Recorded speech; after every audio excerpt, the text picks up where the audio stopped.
മലയാളത്തിൽ ബെഞ്ച് മാർക്കായി നിൽക്കുന്ന ഒരു ചിത്രം, തലയെടുപ്പോടുകൂടി മലയാളത്തിലും ബോക്സ് ഓഫീസിലും നിറഞ്ഞുനിൽക്കുന്ന ഒരു ചിത്രം. അത് ഏതെന്ന് ചോദിച്ചാൽ ഒറ്റ വാക്കിൽ അവർ ഉത്തരം പറയും, പുലിമുരുകൻ എന്നത്. എല്ലാത്തിനും തുടക്കമിട്ട പുലിമുരുകൻ മോഹൻലാലിന്റെ കരിയറിലെ വമ്പൻ ഒരു ചിത്രമായി മാറിയ ഈ ചിത്രം കേട്ടറിവിനേക്കാൾ വലുതാണ് മുരുകൻ എന്ന സത്യം. ടീസറിൽ ഈ ഡയലോഗ് വന്നപ്പോൾ ട്രോൾ ചെയ്തവർ പോലും തിയേറ്ററുകളിൽ ആവേശത്തോടെ കൈയടിച്ച് ഇന്നേക്ക് 8 വർഷം തികയുന്നു. മലയാള സിനിമാ ചരിത്രത്തിലെ ആദ്യ 100 കോടി ചിത്രമായ പുലിമുരുകന്റെ 8ാം വാർഷികം സാമൂഹ്യ മാധ്യമങ്ങളുടെ ആഘോഷമാക്കിയാണ് മോഹൻലാൽ ആരാധകർ. നിരവധി ആരാധകരാണ് സിനിമയുടെ ചിത്രങ്ങളും ദൃശ്യങ്ങളും പങ്കുവച്ചുകൊണ്ട് 8ാം വാർഷികം ആഘോഷിക്കുന്നത്. കാലമേ ഇനി പറയുമോ ഇതുപോലെ ഓളമുണ്ടാക്കിയ ഒരു ഐറ്റം. ശരിയാണ്, പുലിമുരുകൻ ആഘോഷിച്ച അത്രയും ആഘോഷം പിന്നെ ഒരു ചിത്രത്തിനും സംഭവിച്ചിട്ടില്ല എന്നതുകൂടി എടുത്തു പറയേണ്ടതാണ്. ശരിയാണ്, പല സിനിമകളും പുലിമുരുകനെ ഒക്കെ മറികടന്ന് വമ്പൻ കളക്ഷൻ നേടിയെങ്കിലും തിയേറ്ററിന് മുന്നിൽ ഇത്രയും വലിയൊരു ആഘോഷവും പ്രകടനവും പ്രേക്ഷകർ തീർത്തത് പുലിമുരുകനായിരിക്കും. അവസാന ചിത്രവും അതുതന്നെയായിരിക്കും എന്ന് തോന്നുന്നു. ഇനിയൊരു ചിത്രം സംഭവിക്കണമെങ്കിൽ ഇതുപോലുള്ള ഗംഭീര സംഭവങ്ങൾ നമ്മുടെ സൂപ്പർ താരങ്ങൾ കൊണ്ടുവരണം. മലയാള സിനിമയുടെ തലവര മാറ്റിയെഴുതിയ മലയാള സിനിമയും 100 കോടി സാധ്യമാണ് എന്ന് തെളിയിച്ച ചിത്രവും ഒരിക്കലും മറക്കാൻ കഴിയാത്ത തിയേറ്റർ എക്സ്പീരിയൻസ്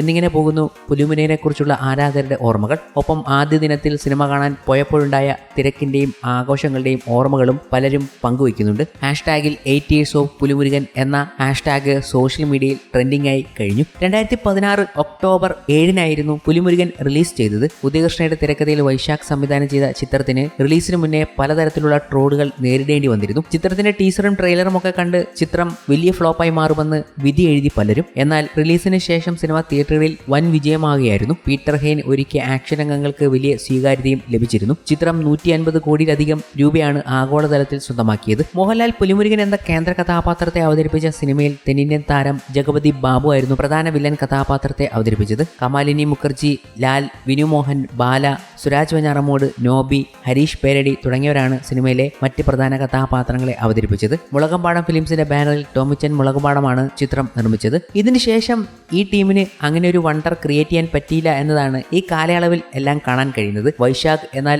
മോഹൻലാലിനെ നായകനാക്കി മറ്റൊരു ഗംഭീര സംഭവം പുലിമുരുകന് ശേഷം ഒരുക്കാൻ ഇരുന്നതാണ്. പക്ഷേ എന്തുകൊണ്ട് സാധിച്ചില്ല എന്ന് ചോദിച്ചപ്പോൾ അങ്ങനെ ഒരു സംഭവം ഉടനെ വരുന്നുണ്ട് എന്നതാണ് വൈശാഖ് തന്നെ വ്യക്തമാക്കുന്നതും. ഇടയ്ക്ക് OTTക്ക് വേണ്ടിയായിരുന്നു മോൺസ്റ്റർ പോലൊരു സിനിമ ചെയ്തത്. അതൊന്നുമല്ല താൻ മോഹൻലാലുമായി ക്രിയേറ്റ് ചെയ്യാനിരിക്കുന്നത് എന്ന് അദ്ദേഹം പറയുമ്പോൾ ഒരു ഗംഭീര സംഭവം അണിയറയിൽ ഒരുങ്ങുന്നുണ്ട് എന്നതും ആരാധകരെയും പ്രേക്ഷകരെയും സംബന്ധിച്ച് ഒരു അതിശയിപ്പിക്കുന്ന വാർത്തയായിരുന്നു. എന്തായാലും വെയിറ്റ് ചെയ്യാം. മറ്റൊരു പുലിമുരുകൻ ആഘോഷങ്ങൾ തീർക്കാൻ പറ്റുന്ന സിനിമയ്ക്ക് വേണ്ടി ഈ കൂട്ടുകെട്ട് വീണ്ടും ഒന്നിക്കട്ടെ. ഇതുപോലൊരു ഗംഭീര സംഭവം മലയാളത്തിന് ലഭിക്കട്ടെ. ഇപ്പോൾ പുലിമുരുകന്റെ 8ാം വാർഷികം ആഘോഷമാക്കുകയാണ് ആരാധകർ. ഏതാണ്ട് 85 ലക്ഷത്തിന്റെ എൻട്രികളാണ് പുലിമുരുകൻ എന്ന സിനിമയുടെ സമയത്ത് നടന്നത്. അന്നത്തെ തിയേറ്ററിന് മുന്നിലെ ആഘോഷങ്ങൾ പങ്കുവച്ചുകൊണ്ടാണ് നിരവധി പേർ സോഷ്യൽ മീഡിയയിൽ എത്തുന്നതും.